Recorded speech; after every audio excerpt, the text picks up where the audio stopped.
Hello everyone and welcome. Make a cup of your favorite drink and get comfortable because this is a wonderful time for news stories from YellowCat. Send your own stories in the comments below and maybe they'll be in our new video. Subscribe to the channel if you're not subscribed yet. Let's get started. What was the fire me I don't even care moment you had at work? Part 3. I worked as a dishwasher at a family-run eatery. The fact that it was a Monday during the day, a gorgeous sunny day right before school started, and parents had run out of money made it the most quiet day ever. Our area was spotless because my dishwasher partner and I had already done everything we could to assist the other members of the kitchen crew. I had recently discovered that my fiancé and my son's mother had cheated on me, and I was going through a terrible breakup. I arrived at work despite having received the heartbreaking news barely 24 hours earlier. I recently discovered the Tinder app and, feeling resentful and ready to move on, I grabbed it as a rebound, feeling overwhelmed and uninspired. When my manager saw me, she gave me a bad attitude despite the fact that I had finished all of my work and that she had let friends of hers use their phones. Because my partner also used her phone while at work, I bet that I'd catch her using it.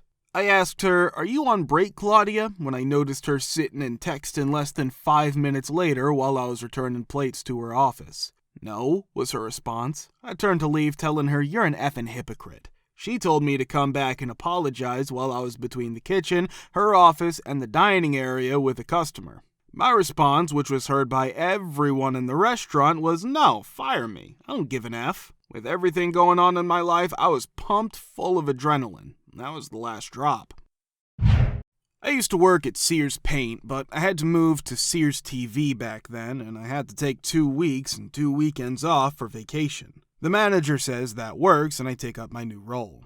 The former manager returns from disability after a few months, and he starts acting strangely right away, asking if I was on a personal call while I'm speaking with a customer over the phone, attempting to persuade us to leave the office and return to clean every television. I simply walked out when I normally did, and that last one put me on her hit list. Her revenge was scheduling me, and only me, on one of the weekends I had off as punishment. I returned to inform her that I would not be present, so someone else would need to fill in. Manager: "Well, when you took 2 weeks off, you already used up your weekend time." Me: "That's not how it operates, and coming here was part of our agreement." Manager: "You should consider what's more crucial." Me: "It seems like you're not understanding what I'm saying. No matter what, I'm taking the weekend off. Just wanted to let you know." Manager: "You are fired if you don't show up." I didn't think twice about it before leaving.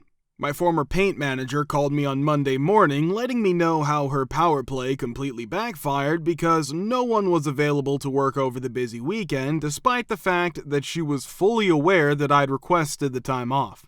I ended up getting my position back at Paint back, and the appliance manager was fired. Some background. The company owns radiology departments in hospitals and clinics around the nation. As a member of the main administrative team, I assist in the opening of the new hospital projects and radiology department. I am also responsible for hiring qualified radiology administrators and serve as a project manager for numerous other projects, such as PACs, clinics, and chemotherapy. However, this administrator, who is the son of the cousin of the business owner, was hired before I did. I was assisting because the previous technician left because of a poor relationship with a radiology admin and because I enjoy disassembling and repairing equipment. As a biomedical engineer, I also have knowledge of and training in fixing CT machines and other radiology equipment. While performing a CT, computerized tomography, machine repair in a hospital, I became aware that the electrical grid was interfering with the machine's input voltage, which was leading to numerous small components malfunctioning. Amidst the disarray of parts and equipment in the room, the radiology administrator entered. He yells in front of the department with the door open because he's angry about something, and even the patients in the waiting area can hear him. He demands that the machine be fixed because I say so in 15 minutes, and if it isn't, he threatens to fire me for being an incompetent a-hole who doesn't do his job and speak with the owner. I ask him what happened or why he's so upset in an attempt to calm him down. My stupid department has stupid patients, and he's fed up with their stupid faces and doesn't want me here, so finish in 15 minutes or get the H out, he responds, expressing his frustration that I'm not doing my job. I got to my feet and left the parts and tools where they were. I calmly replied, I can't finish in 15 minutes, so I'm getting the H out as you said, to his repeated yelling of, where the H are you going? As he just stood there stunned. If you would like, you can speak with the owner. Everything on the list next to the machine needs to be fixed. Enjoy yourself. With his phone on speaker, he trailed me outside and spoke to the owner, who listened to him for a few seconds before hanging up without responding. After a few minutes, he called again, asked to be put on speaker, and instructed the administrator to board a plane and head to his office. Said I should fly over after completing my work in peace. Admin was let go. I received a promotion. It appears that a member of the radiology department recorded the entire event on camera. My employer, a Fortune 500 company, had 10,000 employees at its headquarters, but I worked in a small satellite office a few hours away. The CEO stopped by to talk about the business and do a quality assurance session, which was a rather unexpected visit. Naturally, there was a lot of fanfare and upper management applauded greatly. After all, this man was a titan of the industry, leading worldwide decisions. We had a very senior tooling engineer who was in his early 70s. He was one of those guys who had over 40 years of experience in a field that was very difficult to master, so he was kept around because he knew it all. He'd actually been grandfathered into the retirement age policy.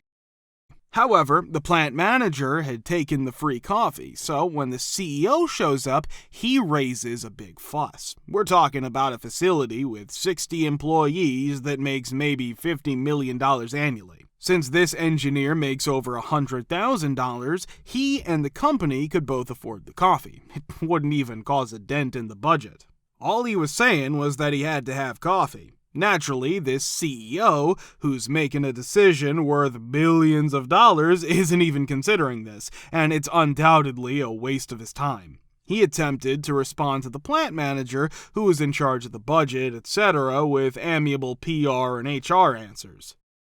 They start shouting at each other and interrupting each other because this guy won't give up. I don't care about the stock price changes. We used to have free coffee. We want it back, they exclaim.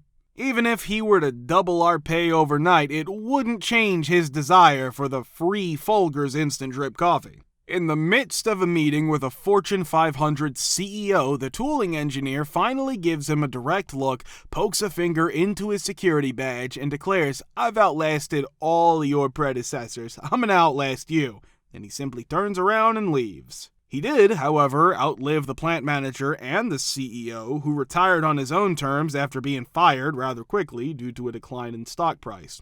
We received the complimentary coffee. What is your narrative about the HOA or Neighbors from H, Part 3?